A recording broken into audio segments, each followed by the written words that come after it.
दोस्तों, कहते हैं एक ही वाक्य, एक ही विचार और एक ही इंसान पूरे युग की दिशा बदल सकता है। रामायण के अयोध्या कांड में भी ऐसा ही हुआ था। जहाँ प्रेम था वहाँ ईर्ष्या आई, जहाँ समर्पण था वहाँ संशय पनपा और जहाँ राम थे वहाँ राजनीति ने भी प्रवेश कर लिया। दोस्तों, कहते हैं एक ही वाक्य, एक ही विचार और एक ही इंसान पूरे युग की दिशा बदल सकता है। रामायण के अयोध्या कांड में भी ऐसा ही हुआ था। जहाँ प्रेम था वहाँ ईर्ष्या आई, जहाँ समर्पण था वहाँ संशय पनपा और जहाँ राम थे वहाँ राजनीति ने भी प्रवेश कर लिया। अयोध्या कांड की शुरुआत होती है राजमहल की आनंदमयी गूंज से। राजा दशरथ अपने जीवन की सबसे बड़ी इच्छा पूरी करने जा रहे हैं, अपने प्रिय पुत्र राम का राज तिलक करने की। उन्होंने कहा, मेरा हृदय संतुष्ट है क्योंकि अब मैं अयोध्या का भार राम को सौंप सकता हूँ। संपूर्ण अयोध्या में उल्लास था। गली गली में दीप जलाए गए, पुष्प वर्षा हुई और स्त्रियां मंगल गीत गाने लगी। लेकिन हर आनंद की छाया में कोई ना कोई अंधकार छिपा होता है और इस आनंद पर छाया डालने वाली थी मंथरा। दोस्तों, मंथरा जो कैकेयी की दासी थी लेकिन मन से महत्वाकांक्षी और बहुत ही चतुर थी। उसने देखा कि नगर में उत्सव है, लोग जय श्री राम के नारे लगा रहे हैं। वह दौड़कर महारानी कैकेयी के कक्ष में गई और बोली, महारानी, आज तो अयोध्या चल रही है और आप यहाँ सुख से विश्राम कर रही हैं। महारानी, आज तो अयोध्या चल रही है और आप यहाँ सुख से विश्राम कर रही हैं।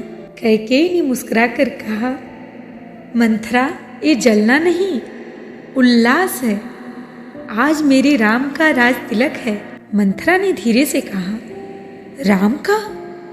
लेकिन भरत का क्या? क्या भरत के पिता दशरथ नहीं?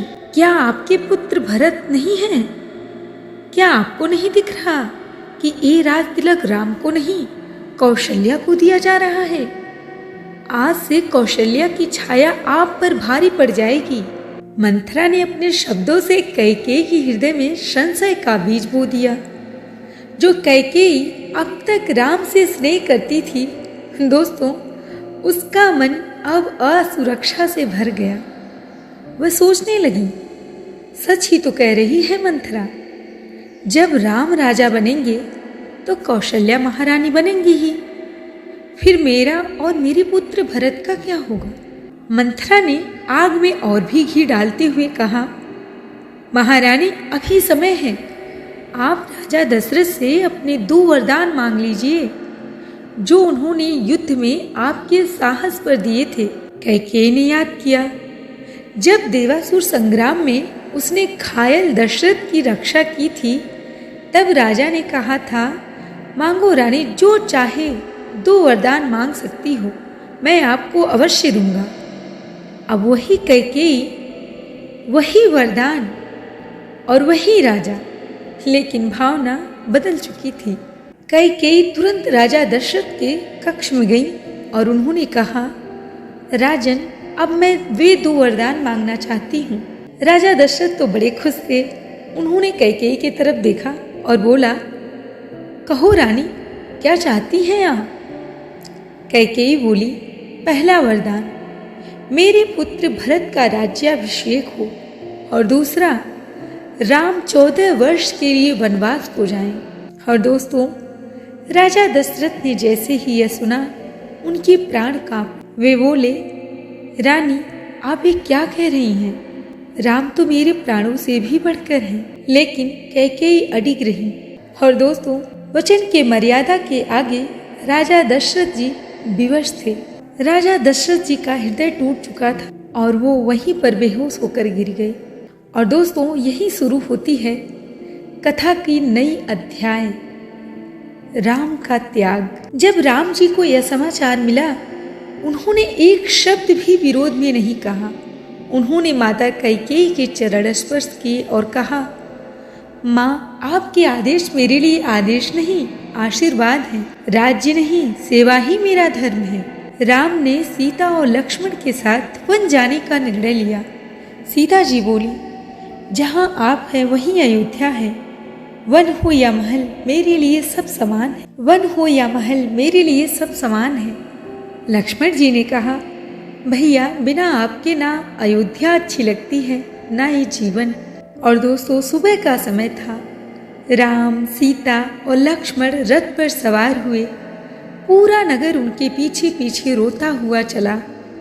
कौशल्या, सुमित्रा और कैकेयी सभी शोक में डूबी थी। ऐसा नहीं था कि रानी कैकेयी दुखी नहीं थी, दुखी तो वो भी थी, लेकिन मंथरा के बहकावे में आकर अब तो उन्होंने जो गलती करनी थी कर दी थी। राजा दशरथ की आंखें राम को आखिरी बार देख रही थी। उनका शरीर तो महल में था, पर आत्मा राम के साथ वन की ओर चल पड़ी थी।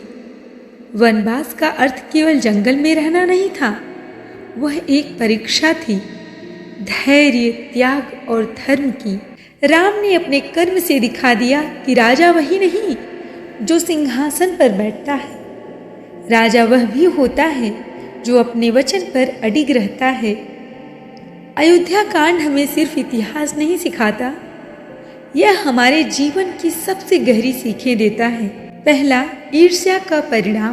दोस्तों, मंथरा का एक वाक्य, एक सोच पूरे राज्य को संकट में डाल गया। और इससे यही सीख मिलती है, ईर्ष्या किसी और को नहीं, पहले हमें ही जलाती है। दूसरी सीख, भावनाओं पर नियंत्रण।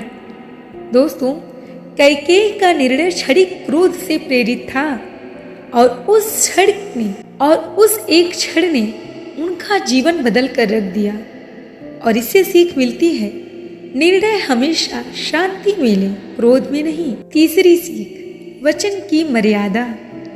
दोस्तों, दशरथ ने अपने वचन का पालन किया, भले ही उनके प्राण चले गए। और इससे भी सीख मिलती है, सच्चे व्यक्ति की पहचान उसके वचनों से होती है। चौथा, कर्तव्य और धर्म की सीख। दोस्तों, राम ने राज्य छोड़कर अपना धर्म चुना और इससे सीख मिलती है, सच्ची शक्ति त्याग में है, अधिकार में नहीं। और इससे हमें पांचवी सीख मिलती है कि क्या होती है स्त्री की भूमिका। दोस्तों, रामायण यह भी दिखाती है कि एक स्त्री मंथरा या कैकेयी पूरे युग को प्रभावित कर सकती है। इसलिए निर्णय सोच समझ कर लें, क्योंकि उनका प्रभाव विशाल होता है। और दोस्तों, रामायण का अयोध्या कांड कहता है, हर सुख के पीछे एक परीक्षा छिपी होती है और हर दुख के पीछे एक नई शुरुआत। राम का वनवास दुख नहीं था, वह धर्म का पुनर्जन्म था। क्योंकि अगर राम वन ना जाते तो रावण का अंत कैसे होता? अगर मंथरा की चाल ना होती तो मर्यादा पुरुषोत्तम का स्वरूप कैसे बनता? और दोस्तों, कभी कभी जो बुरा लगता है वही भविष्य का सबसे बड़ा वरदान बन जाता है। तो दोस्तों, अगर आपको ये वीडियो पसंद आई हो तो जय श्री राम लिखकर कमेंट करें। और अगले भाग में हम जानेंगे वनवास के दौरान राम के जीवन की 7 अद्भुत शिक्षाएं। तो दोस्तों, मिलते हैं नेक्स्ट वीडियो में एक और रहस्यमयी जानकारी के साथ। तब तक के लिए वीडियो को लाइक करें, शेयर करें और मेरे चैनल को सब्सक्राइब करना ना भूलें। तो मिलते हैं नेक्स्ट वीडियो में, तब तक के लिए नमस्कार।